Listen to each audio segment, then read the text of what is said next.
Thanks, Nath, for joining me to chat about your coaching experience and just kind of who you are and what you do. I know we first met on Volley, which is now no more. But if anything good came out of that, it was us getting to meet and learn about each other. So to kick things off, I'd love to just hear a little bit about you if you want to introduce yourself to people watching. Yeah, Chris. I would say that was a really good thing going back to volley. Yeah, there was just one thing. It was meeting you. That's good enough. That's more than good enough for me. Thanks for having me on, Chris. Been really looking forward to it. But I'd like to just maybe talk about origins. We'll start from there, right? Like day Cool. one. I was born and raised in Singapore, all the way in the other part of the world. And I was counting 17 years now since I've moved here. So here in LA, where I currently reside in Southern California, is very much my home. I think I've been here almost as long as I have in Singapore. But yeah, my roots, my family, just about everybody except my sister live in Singapore. So that's a really big part of me, really big part of my root system. One follow-up to that is we met on Volley because you were going through a coaching program and have graduated from that, and that you have ADHD, right? So I know I didn't have this on our pre-session of asking questions, but when did you know that you had ADHD? That's a really good question. Very recently, 2 years ago, actually, um, which sounds, at least in my world, just like the most familiar, the thing that I hear about very often these days. So I'm 37. I was diagnosed when I was 35. I'm mom to a 12-year-old who was first diagnosed with ADHD many years ago. But again, this is becoming quite common. I'm not realizing as a parent that it manifests and it sort of presents in very, very different ways than how it was presenting in my 7-year-old. He's now 12. So yeah, it kind of that's really how ADHD started out in the family. I did not know of any other family members who has ADHD. Really, neurodiversity and um, any any sort of, I guess, differences in so-called normal thinking was never talked about in my family. So yeah, Mm, my 12-year-old Connor was really, I have him to thank because he was really the first in the family that got us. When I say us, it was very much a family affair, immediate family, but also extended family. Immediately, tried to learn as much as we could about what it meant. It sounded so big. Even the four-letter abbreviation, still to this day sounds kind of, dark and daunting, at least to me. And mm, so it started, this sort of, let's see what we can learn more about to help manage. What does this mean for the rest of the family? I've got two other kids too, and I'm constantly, sort of looking from the viewpoint of, am I not seeing what could be also neurodiversity here in my other kids? But yeah, sort of going back to myself, that's how it started with my child. But where my sort of exploration and where my sort of hike, if you would call it, hike up this ADHD mountain started is in the middle of the pandemic, just being completely and utterly unable to function in every sense of the mm. word. Yeah, and so receiving my diagnosis, but ever since then, it's been countless of, and this is with all of my, sort of fellow ADHD coach friends as well. we've had countless of this, now I can see, now I understand why this was happening and how this was happening. So yeah, that's Mm, been, but yeah, so thank you for asking that. It's sort of connecting, yeah, where I've kind of landed and how this started out for me. cool. Yeah, that makes a lot of sense. And I think the pandemic has brought out a lot of things, remote work and just the shift and change in how we work as a whole society around the globe has changed. Mhm. And so Mhm. the habits and strategies that we used to use to get work done that were working for us are no longer working, potentially. And so I remember reading that, oh, ADHD, it has to be diagnosed when you're a kid. And now they're finding no, like maybe it didn't present itself until later on, especially for women. Mhm. And that, it's rooted in the way that our brains work. And so that's exciting to me that the official diagnosis is changing and that adult ADHD is real. That Mhm. doesn't necessarily go away. We just find strategies to maybe make it less apparent, or the symptoms maybe aren't as strong. But yeah, it's cool to see that people are getting help, and maybe that there's less stigma around it, as they being like medical professionals change the verbiage around that. Right. So I'd love to, I have background since we've talked on volley and gotten to know each other. I know a little bit about you that I want to kind of pull out, and that's some of your experience where you've past experiences where you help people through traumatic parts of their lives. And I'd love to just hear about how, what is that experience that I'm alluding to, and how does that influence your ADHD coaching today? Mhm. Yeah. Um, and once again, I really relish and really appreciate the chance to share. Um, I, again, maybe I'll start from, maybe where I can, we'll talk about this experience first. Um, it's kind of dawned on me only very recently as I, have been helping clients and really getting immersed in the world of, I guess, life experiences, because prior to coaching, I've only known, of course, my own reality, my own life, and my children's, and maybe a couple of close friends. But as I get into, the lives of my clients, as an example, it's really reminded me um, that it's not coincidence that we become who we become. So anyway, this is my sort of vague opening into this experience that I would like to share. So when I was a teenager, when I was 15, I attempted suicide. Um, and it's not something that I've talked very much about. In fact, I've put it in a drawer and not touched it for decades.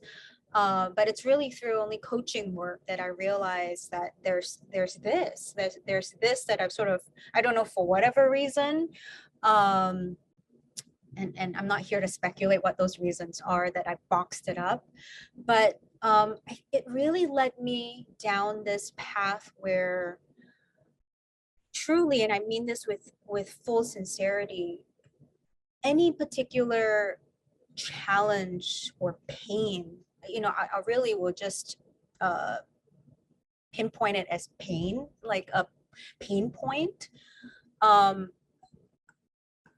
I've been able to really feel it with whomever is going through it, my version of it, of course, with no judgment. Um, and I think that's really helped. And of course, one can say that that's me showing empathy, deep empathy.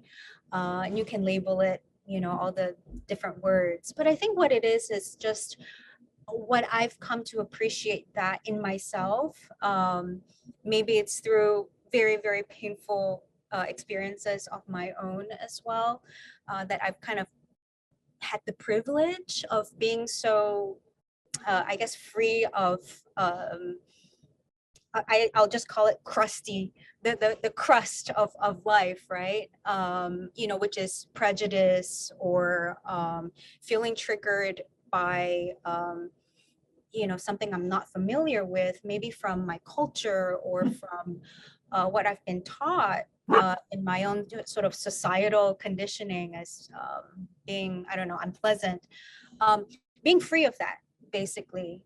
So going to every coaching, and even prior to coaching, going to every conversation with a fellow human, really just free of all that and being able to see the person, like seeing you, for example, Chris, whatever, you've been kind enough and generous enough to share, really taking that in and holding it, with sort of this sacredness of like, oh, this is your life.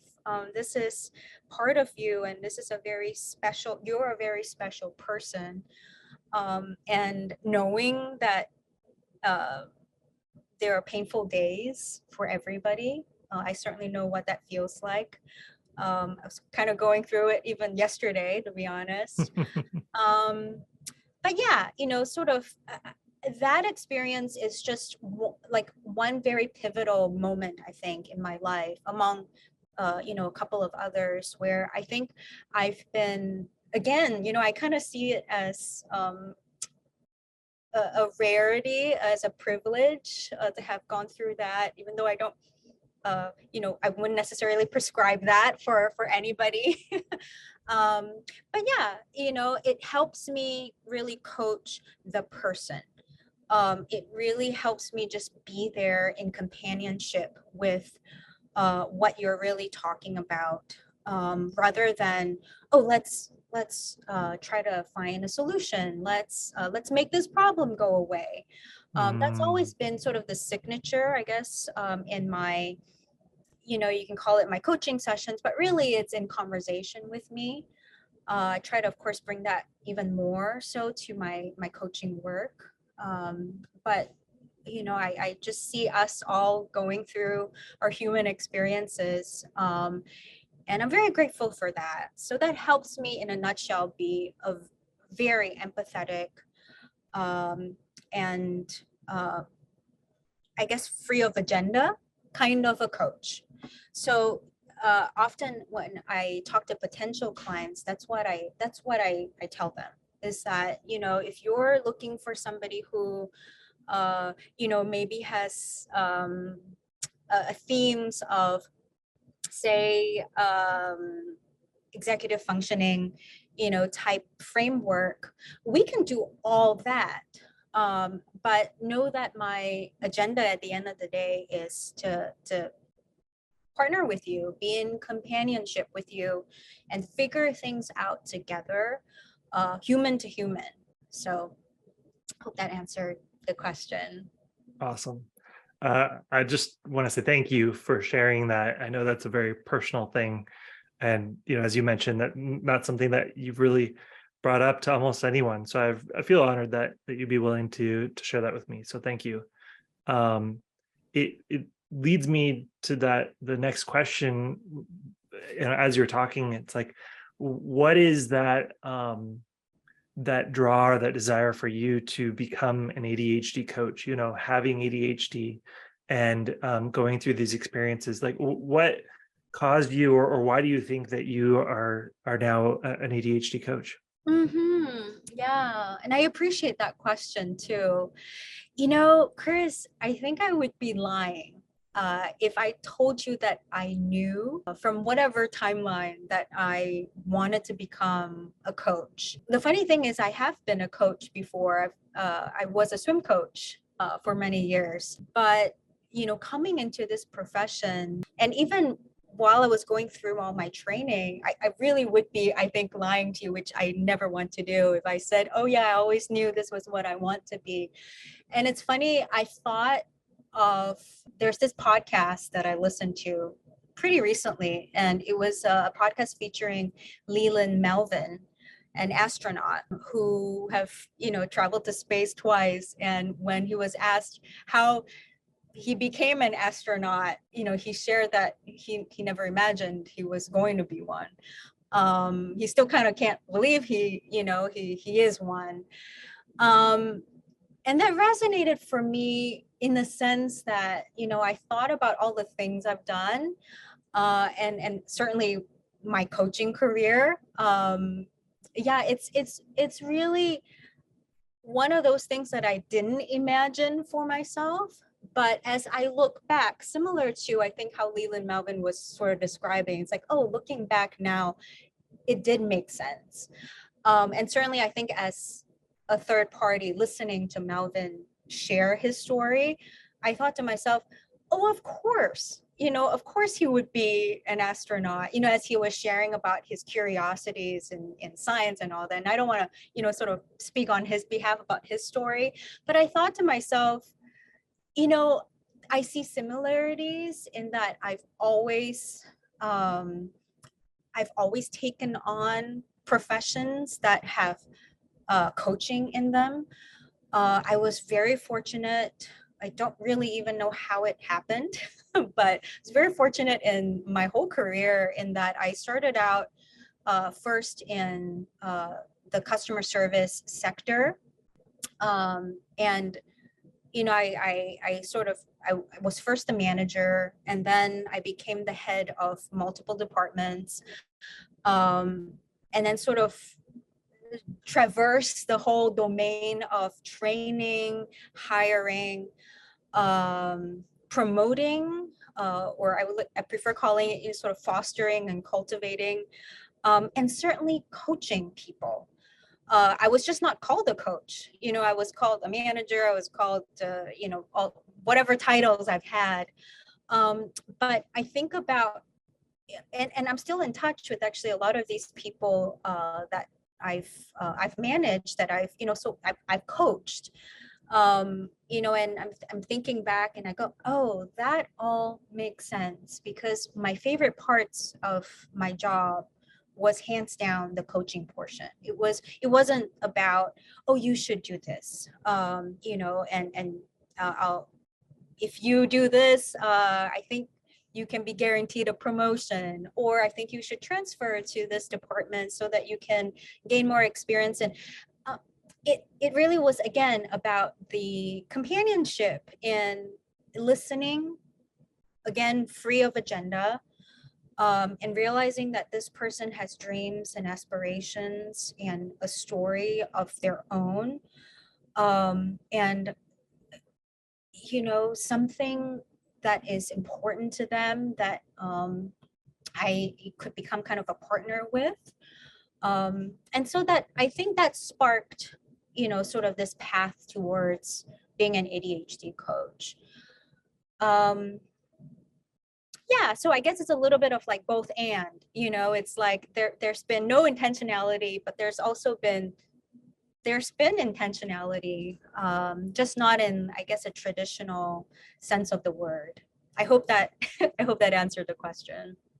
Yeah, no, it makes sense. It makes me think of a quote, and I'm going to totally butcher it, and I have no idea who it came from, but it's this idea that we live life forwards, but it makes sense in reverse, and that we don't see how all of those building blocks kind of connect together and form, that facade, or that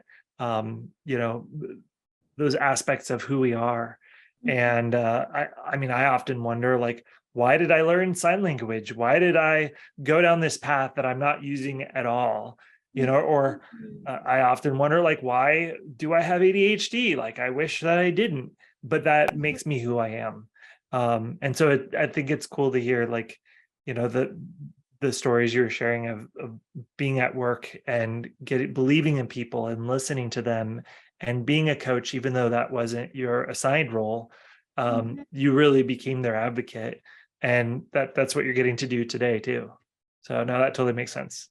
Oh, and thank you for sharing that part of you too, Chris. appreciate it. You're right. Absolutely. That's a beautiful quote, by the way. That resonates.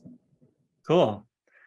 So, we've talked about some of your past experience and, why you got into coaching.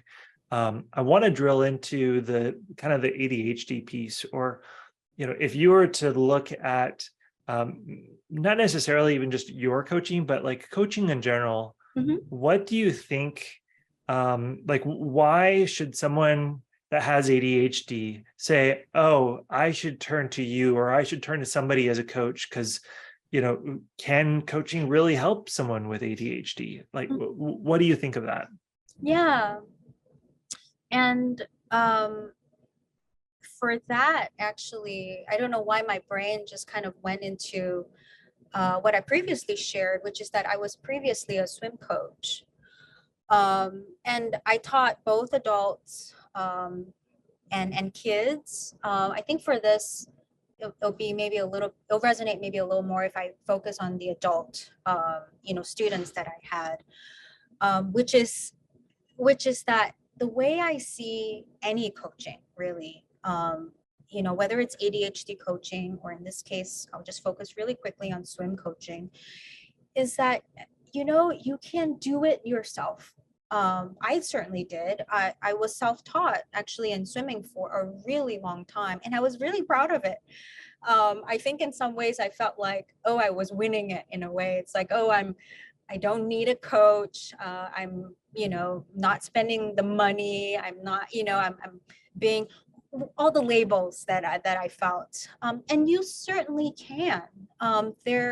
There's no scarcity these days when it comes to just countless of techniques, tips, and tricks you can find in managing ADHD and any kind of neurodiversity.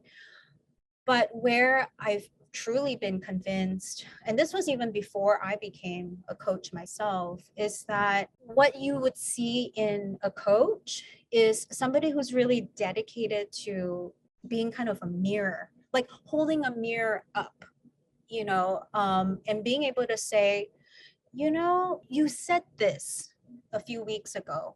This is what you wanted to, again, maybe if I can go back to the swim coaching analogy, you wanted your stroke to be more efficient, and Nath, you said in 2 months ago that you wanted to focus on the breaststroke. Is that still what you want? So it's sort of like being a documentarian, being a historian, being, I hate to keep using the word sort of in companionship, but that's really how I see coaching. It's not, at least in my ADHD coaching, it's not so much that you have somebody that's barking down, sort of orders or instructions on how you can be, sort of the superstar of your life, unless that's, of course, what you want. And that's the beauty, I think, of coaching, of at least in this case, life coaching, is that you've got somebody who's agenda free. You come to the table telling them about what you're maybe struggling with, what your strengths are, and on a frequent enough basis, whether it's weekly or bi-weekly or monthly, you have somebody, like I said, just putting the mirror up and going, this is I'm going to reflect back to you all the things I've heard and I've seen in you. Are you still in alignment? Is this what you want? And one thing really quick that I'll put in there too, Chris, that I actually didn't know too much about until I think it's really sort of midway through my training that I realized sort of the magic in this is, it's not about giving or receiving, I guess, from the client side, all these so-called magical tips and tricks.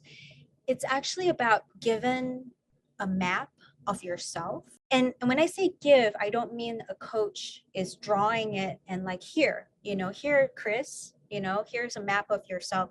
It's, you're sort of drawing it yourself. You're drawing it together with the coach. And I can't begin to tell you how big of a gift that's been ever since I've been coached myself, is, having just someone tell me, this is a tendency that you have, or not even word it like this, or this is, oh, this, this sounds familiar, but what do you think about that? It's been actually hands down for me, I think the most helpful thing that coaching has done for me, because through self-discovery, self-awareness, I've been able to then traverse, I guess, myself and my conditioning and my tendencies that much better, so I can actually seek out the things that make sense for me, whether it's like this technique or that tool or that framework or that model or this routine or that routine. So anyway, that's what I feel like is the most important thing in coaching. That's cool. I love that.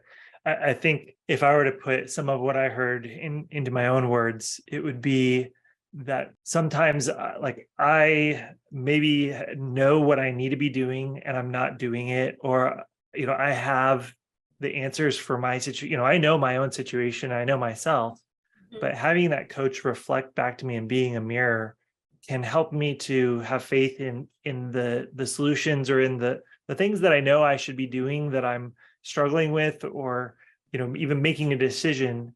As I talk it out, like, and even sometimes hearing myself talk it out, I'm like, oh, of course that's what I need to do. But when it was all in my head, I couldn't come to Mhm. that realization. But by Mhm. bringing it out and kind of externalizing what's going on, I'm able to realize in myself like what I need to do.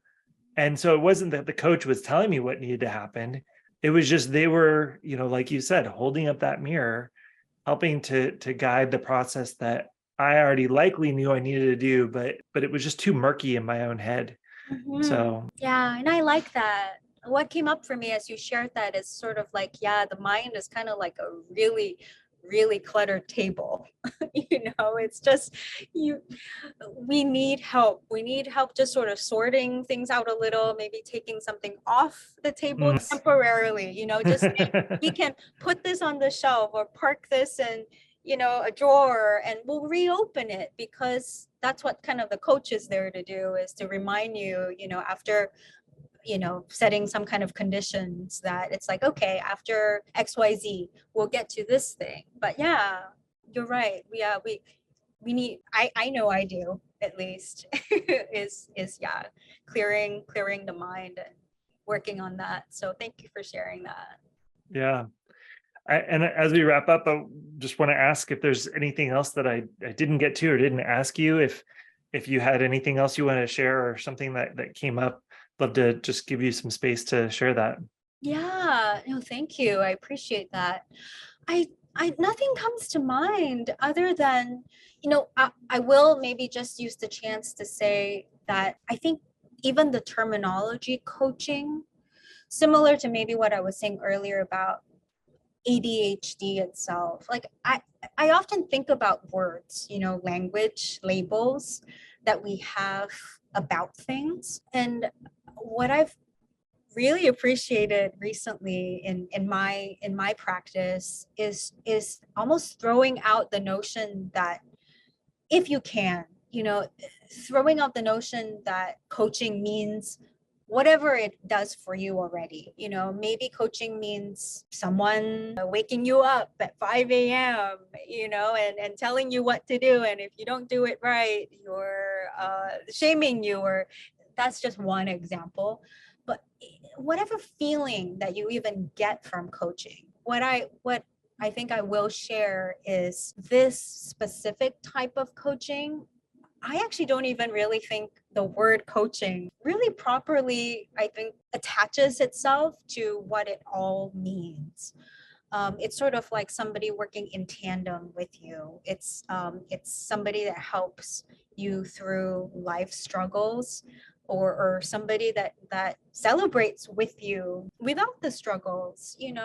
So I would say in closing, maybe rethink what coaching feels like to you, for whomever that's listening or reading, or watching this and thinking, don't know if this resonates. But yeah, even just rethinking it would be helpful. And yeah.